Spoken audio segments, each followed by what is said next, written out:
Kia ora, magandang umaga po, and greetings from Wellington, New Zealand. It's my great honor and privilege to join you for the 2022 International Leadership Conference of the UPF. The theme, Contemporary Challenges to the World Order, the Search for Solutions, is a most apt one. And in this part of our conference, we're discussing how can the UN fulfill its peace mission and prevent future crises in the world. Well, the UN was founded on a vision of lasting and meaningful peace for humanity, coming as it did out of the Second World War.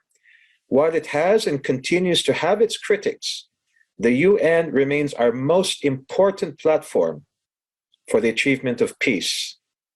The call to more closely engage religion, given that the vast majority of our global citizens are adherents of a faith, remains an important and vital advocacy. As the UN has bodies and councils for a wide range of concerns for peace, development, and humanitarianism, why not a body for faith? While, of course, we do have existing platforms for cross-cultural and inter-civilizational dialogue and whatnot, we have yet to have a more meaningful body for our religions. Faith is discussed in the UN system, but not in an engaged and regular and systemic manner. Given the continuing importance of faith and religion for the majority of mankind, it behooves the UN system to consider the establishment of an Interreligious Council, or IRC.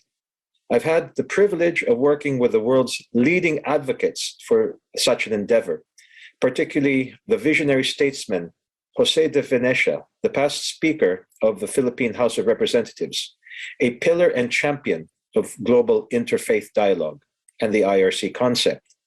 The Philippine government itself has led in the UN system's interreligious initiatives, such as the Tripartite Forum for Interfaith Cooperation and Peace. In my time in the UN in Geneva, I was privileged to have worked with our mentor, Ambassador Makarim Wibisono of Indonesia, the UPF, particularly Heiner and Carolyn Hanshin, and the academic and faith communities of Switzerland in forming the Geneva Interfaith and Intercultural Alliance. Among our activities was a holding of a model IRC for students, like the popular MOL-UNs, which simulate the UNGA and other bodies, successfully held all around the world. It was a great proof of concept. As we look around the world today, it is tragic that wars continue to engulf us in all corners of the world. Tragically, much of the killing is in the name of belief. But given the enduring power and influence of religions and our religious leaders, given their efforts at peacemaking, does it not behoove the UN system to maximize their potential? With due respect to our diplomats at the UN, our political leaders, we need all the help we can get.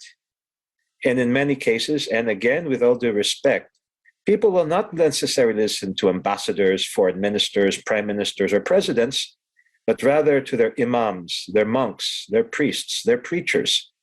It's high time we get them on board in the UN. One of the most valuable lessons I've learned as ambassador to New Zealand is the importance of inclusivity and multicultural approaches.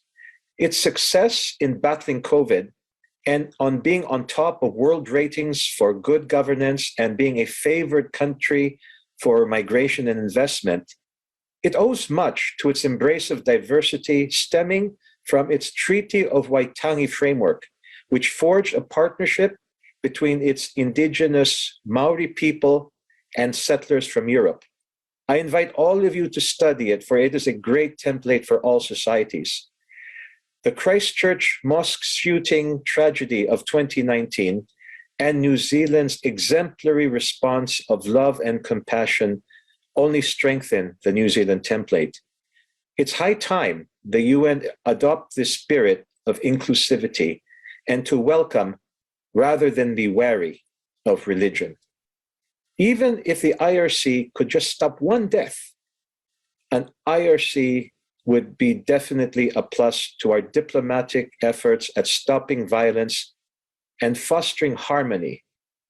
It would be well worth it. As the Holy Quran states, if you save the life of just one person, it's like saving all of humanity. Ngamihi, maraming salamat po.